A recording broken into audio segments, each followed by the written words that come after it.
Пасеце живял много мъдър селянин. Веднъж коня му избягал, съседите разбрали и му казали: "Това е голяма беда, която те сполетя." Той спокойно отговорил: "Може би и не се знае."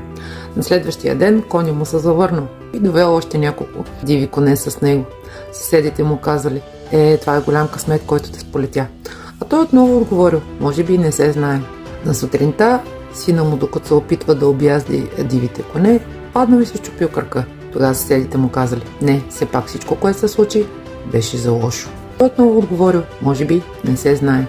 Днес след дълго започнала война. Всички младежи от селото и взели да воюват, но оставили сина му, бил с счупен крак. Тогава съседите му казали: "Не, всичко, което ти се случи, беше за добро." Той ги погледнал и им казал: "Вие постоянно бързате да давате оценка на живота, без дори да сте чули историята му до края.